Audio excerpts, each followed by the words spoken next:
Welcome. I want to say welcome to everyone. Yeah, we're here.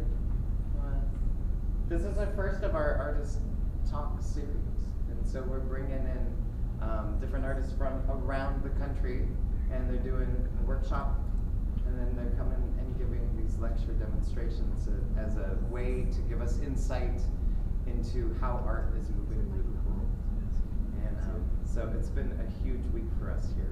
A lot of teaching, a lot of movement, really.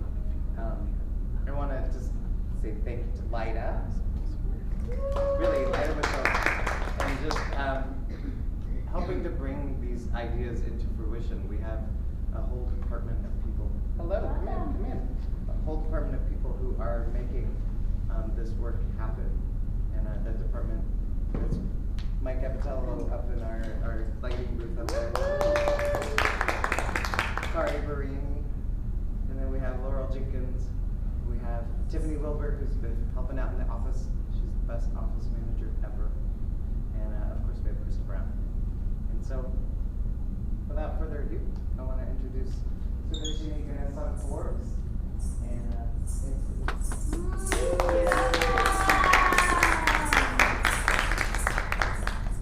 Okay, you can hear me, yes? Yeah. Okay, great. So grateful to be here. Thank you, everybody.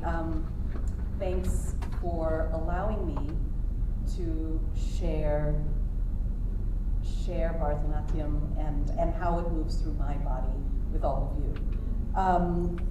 I really was thinking about how to make this lecture dem work, because those words kind of strike a certain funny feeling in most artists.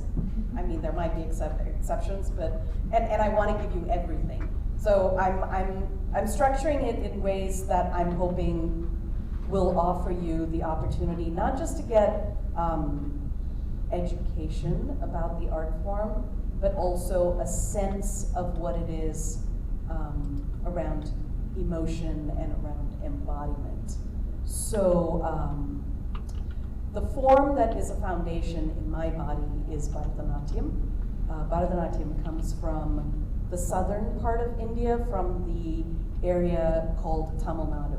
And dances have different names, and there are what are called classical dances and what are called folk dances that come from the Indian subcontinent. And the classical dances are often dances that come from different regions. So something like Kuchipudi comes from the Telugu area, and something like Kathakali and comes from Kerala, and Odissi comes from the state of Orissa. And all these dance forms share some vocabulary, like hand gestures, some footwork, and we are very active with our faces. But it's the region really that I think supports the way we have built each of these dance forms. And before I start showing you the dance, I just want to tell you a few things that are happening in the canon of Bharatanatyam. I've been studying something that God created, I would say, in the 1930s because of, in preparation for the, as I call it, formation of India, right? In preparation for independence from the English rulers, the colonizers. In Madras, which is now called Chennai, there was a thriving Bharatanatyam communities with dancers, dance teachers, lineage holders, who were all of a caste that did that work. Women were liberated, they could own homes, they could adopt children, these women who were dancers.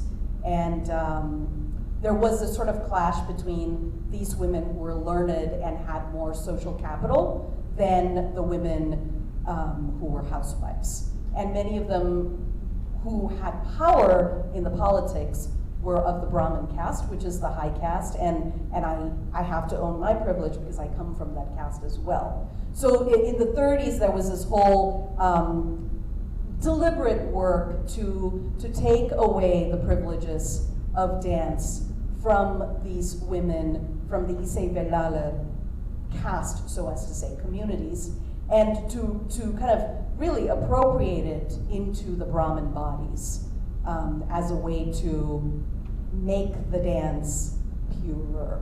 Now, you might not hear the story a lot if you go online and look for Bharatanatyam, but scholarship, good scholarship, has only been available for the last 20 years. So you've got sociologists and historians and anthropologists who are all recognizing and writing the history that has been cleansed for the last 100 years. So I'm kind of giving this long story only to say I feel that it's important to acknowledge that what I do now, I do because of this appropriation.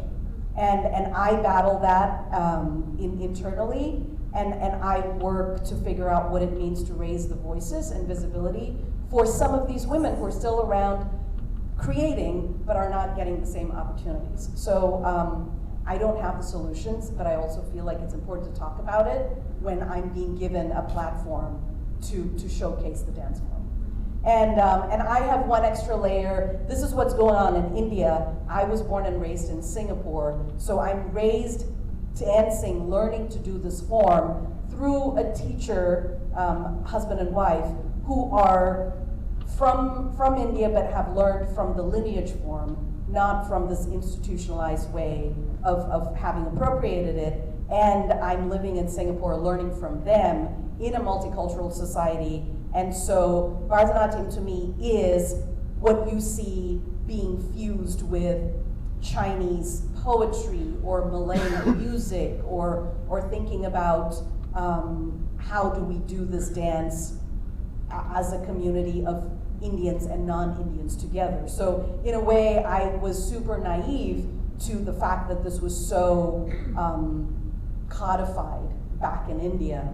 But because I lived in diaspora, I feel like I got the freedom to do it in a way that I can then tell you how my journey is going into contemporary work with so many collaborators who are not from the Bharatanatyam canon. So giving you all of this as context, I figured I would show you a dance without giving you any indications of what to look for. So just experience this. My husband often says, oh, sometimes the dance form, I'm just giving you one little thing. It's kind of like if you're going to see a Monet painting, the Impressionists, there's something about looking at it really close and getting overwhelmed. And it's sort of like, how far do you go so that it washes over you? So it's kind of maybe an analogy to work with if you wanted some guiding principle. So let me do this dance, and then I'll talk some more, and then we'll talk.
So what you saw, I'm hoping you got to see hand gestures. You saw footwork or heard rhythms. Anything else that, we're a small group. What were you noticing? Your face.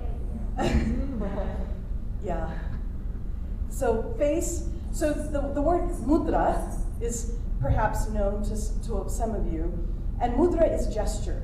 So what I do with my hands, it's hasta, the hands, mudra, hasta mudra. And so what we do with our faces, even though it's emotive, it's also considered gestures. It's also mudra. So there is what we'll talk about next, which is in terms of the idea of rasa, the essence of emotions. There's a relationship between what's happening in here, and it has to be expressed through the face. And often the eyes are very much involved. And just to put a point on that, that's why we do have a little emphasis of makeup on our eyes, so that you can see us in these big spaces. And framing the face with the earrings and the necklace, it's really sort of help our audiences say, oh, okay, this is also part of the dance, which I feel is slightly different from, say, what I've seen of contemporary dance, where the face can be used, but it's not necessary. Like, it's about a full-bodied experience, where I've seen in some of these South Indian dance forms where the face is sometimes takes over than the rest of the body. So tala, which is rhythm, you heard a lot of that. These bells are part of it, and traditionally you receive the bells after having gone through a certain repertory. Like, you've learned a set of items, and then the teacher makes you do them one after the other, and then you receive the bells. So it's sort of it's not a graduation per se, but it just says, hey, you hear rhythm enough that we will allow you to have an instrument dancing with you, right? You got the body, but we also have a percussive instrument. Any other thoughts before I move on to the next thing? Sure. Was it a story? Right. Was there a story? That's a great question. So this is a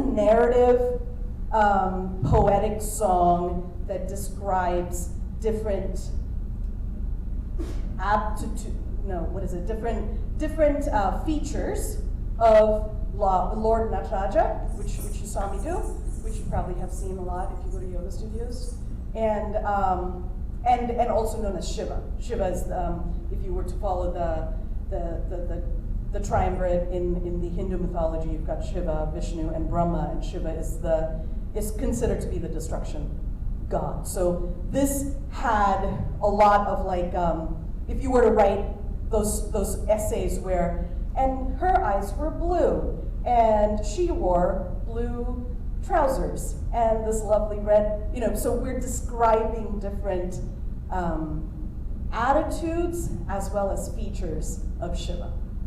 Yeah, so not a story as we would think of as a story, but a descriptive discussion of this one person. Yeah. And then what language were the words? Is it Sanskrit-based language or? So what you heard is Sanskrit, but the dance form, this is another thing that happened with the changing of guard, so as to say. Bharatanatyam was originally all in Tamil, and Tamil, which is the language from that state, which is actually my mother tongue. And by Sanskritizing a lot of the songs, it was a way to sort of envelop the dance form from a regional thing into something more available for all Hindus to do. Because Tamil's not really related to Sanskrit. No, it's not. Tamil's a Dravidian language, exactly. Sanskrit, Indo-European, so separate, but the movements are universal. So yeah. Was Nataraj is aspect of Shiva the dances, right? And so was this common to all parts of India? Oh God, we could stay here forever and talk about that. Is it? Okay. No. Well, we can talk about that. Let me talk to you later. Okay. How's that? No, those are great questions, and I can just go there. I'm like, oh, but. So I wanted to touch on this important theory, the rasa, the theory of rasa. Rasa is, I'm not going to talk about the language itself or what that word means, but in our dance forms, rasa is really the essence, and here it's the essence of emotions. So it's not about feeling anger or feeling sorrow or feeling joy, but it's what is the essence of it and how do I portray that to you so that we can all feel it together. And so there are 9 rasas. I have my cheat sheet, but we'll see if I remember it. So Shringara is love, and love could be the love for a mother to a child or to a lover. Hasya is laughter, mirth, joy. And then you have karuna. Karuna is, in English sometimes they say it's compassion, but in the way we do it, karuna always has a little pathos, a little sadness to it. So maybe compassion does too, but it doesn't really, to me, translate that word really brilliantly. Vira, strength, and then to oppose that, bhayanaka, fear. And it's one of the few moments where we as dancers turn away. Like fear really is closing oneself away. And then you've got bhibatya, which is actually like, oh my gosh, that's so gross. Like, things that make you feel, ugh, that's terrible. So that's bhibatya. Adbhuta, wonderment. Wow. And wonderment is a lot to do with not just about, oh wow, look at that amazing something. Wonderment's also about self-knowing and inner work. And Shanta, and I know I missed one, so. Did I show you Veera? Yes. Oh, yeah, the one I never like to talk about, Raudra, anger. So, and you would see that of the 9, there is no sorrow. So the relation of the 9 main, right? These are the 9 main. And there's compassion, there's fear, there's valor, there's anger. So it's all kind of like talking about sorrow, but it doesn't really show sorrow that well. So what I'm going to do is I'm just going to show you 2 little snippets. That one will show strength and valor, and the other one is, so that would be Veera. The other one is peace or Shanta.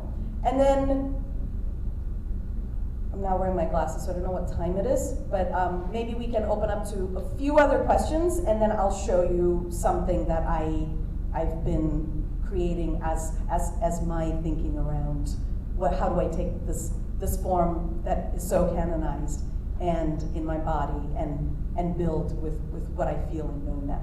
So first two rasas, Veera and Shanta.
maybe 5 minutes for anything else that you want to think about with me, and I have a little 7-minute thing that I'll show you right at the end.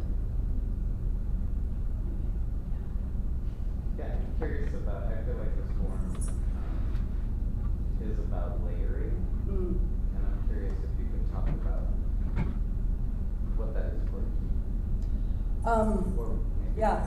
I don't know, around. No, that's a great question, because I didn't know that there was layering until I started teaching it, especially teaching it. I've only taught the dance form in the States, right? So I grew up learning this dance form, so I learned it as it was taught, and the pedagogy that my dance teacher has is show, watch, learn, do, get corrected, and keep doing, right? So I didn't know that it had so many layers. And then I started teaching, and I discovered how hard it was for me to facilitate learning in my students' bodies, and I was super confused. And I will say, at that time, my housemate, she became a doctor because she studied to be a contemporary dancer at University of Utah, and she's like, wow, this is too hard, so she decided to go to medical school. So,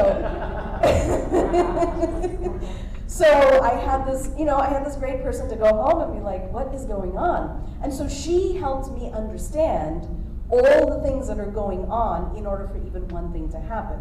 So I began thinking about it like lasagna, right? So first you do the feet, then you do the hands, then you figure out your torso, then you figure out your face and your neck. And now I'm slowly sort of shifting that, because I realized that once folks were really good with the legs and the arms, it got really hard to do the rest, and to put, like, every time something got put on, the whole thing had to be readjusted into something. So now I'm trying to kind of speed the layering, and then kind of support and invite my students to understand that it's overwhelming, and understand that it's a lot to go on. So what do we do about it together? But I had no awareness, and the awareness is helping me of course, be a better facilitator of learning, but yeah, I didn't know for a really long time. I was like, oh, what y'all do was super hard. So it's like, you're doing a lot. I'm like, oh, you're doing a lot. Any other thoughts? Like maybe one more question, or? I was thinking about, I mean, maybe this is like too simple of a question, but in the few dances that you have already showed us, I was really thinking a lot about direction, and it's such clear and precise directions. Like none of it is in the middle, right? Sort of like you're here on one angle, or you're here on another angle, and that just stands out to me, and I'm just curious to hear you speak about it. Yeah, you're right. I like what you're asking. I don't really know how to respond intelligently, I guess. I think the directionality comes because we spend a lot of time paying attention to what our eyes are doing. Our eyes are supposed to lead myself and you to see what's happening in my body. So I think in addition to that, because, I can say one thing about directions, that's right. So because much of these traditional songs or pieces that have been created have repetitions. So, and in the older times, like, in the 1800s, you will be sitting in a round. And so the dances were 3 times as long, because each thing had to be repeated facing one direction, facing the other direction. So each song line they make sure that everyone's seeing it. So I think, this is not anything scientific, but I would say a lot of that is a leftover. Like, well, if people are here, then we want to make sure that you see it and you see it, right? And then the middle is sort of like a conclusion, or like, okay, this tells you that I'm either transitioning or I'm gonna end it, yeah. So that's sort of, I don't know if that's satisfactory, but those are some of the things I think of. Yeah, thank you. So, well, I'll end with this piece that was a solo. I did that, it was the beginning of my duet in 2020, but in 2019, I was able to wrangle Nishi and my other friends, Yunit Sozo, who are just brilliant contemporary taiko and Japanese folk dance ensemble in Portland, and we created a night together. And so this piece is half of my whole solo, and I hope you get a chance to kind of experience what all that might look like here. I don't want to say too much, but I'm going to take my belts off, so give me a second, and then I'll dance.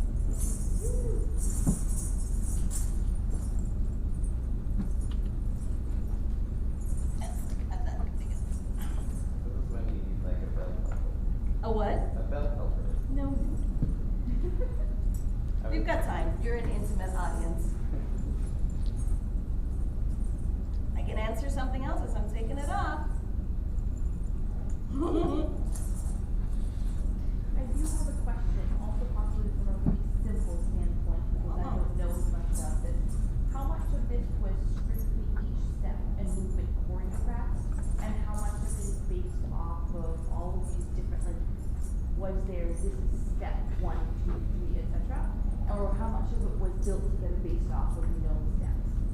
I would say the first dance I choreographed from beginning to end. Okay. So it's exactly the way I would do it all the time.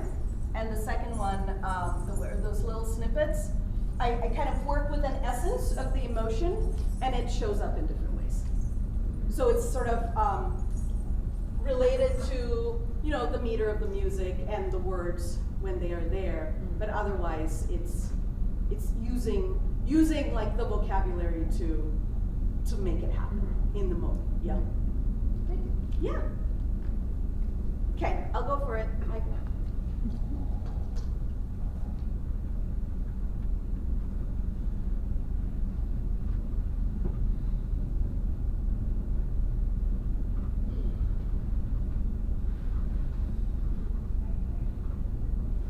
Same drum.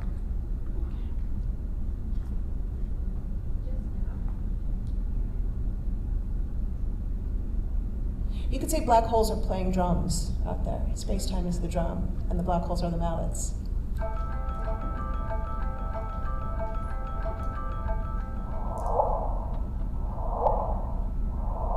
So this is the event that was recorded first by LIGO, the collision of two black holes. Each one was about 30 times the mass of the sun. They were 1.3 billion light years away when they collided. And it's something for many, many years people have known that black hole collisions would make this kind of chirp. What happens is as they get faster in their final orbits and closer together, the gravitational sound sweeps up in frequency. And you can actually hear it chirp upward. And you can even hear, if you slow it down, a kind of blobbly ring down as the final black hole forms and sheds off its imperfections. Everything we know about the universe comes to us from light. It might be from radio waves or X-rays or gamma rays or visible light, but all of it is a form of light. Because black holes are dark, it means we can't see them if they're alone. The only things we ever see are stars orbiting darkness, or we see the black hole tearing apart a neighboring star. You could sort of think of a tornado as being like that. Tornado's invisible unless it picks up tracers. Unless it picks up cows and barns and dirt and dust, you can't actually see the tornado. If you are a sci-fi fan and you like to criticize movies, then if somebody were floating outside of the space capsule screaming, you would not hear a sound, because there's technically no sound in space. Sound is really modulations of air. Gravitational waves are kind of a loophole around that, because they're the ringing of the shape of space itself. Because black holes are dark, it means we can't see them if they're alone, and we can't see two black holes. We think that there are pairs of black holes that form at the ends as death states of stars and orbit each other for billions of years, eventually getting closer and closer and colliding. But we'll never see that with a telescope because it doesn't have tracers. But instead, what the black holes do is they churn up literally the shape of space and time around them. You can imagine like fish swirling in a pond, creating waves in the water. And they're not visible because it's not a form of light, but if you were floating nearby, you would be squeezed and stretched by the passing of this ripple in the shape of space-time. It's like ringing a drum in vacuum. You wouldn't really hear it, but if you could record the shape of the ringing drum, you would play it back as sound. So that's kind of what LIGO's doing. It's recording the shape of the ringing drum, and then it's playing it back to us through the recording mechanism of the machine itself. So the irony is that black holes get loud and bright. This is counter to what the black hole is fundamentally, which is dark and quiet. We've had this silent movie of the universe since Galileo. It's like we've turned up the volume on the universe. We've turned up a soundtrack.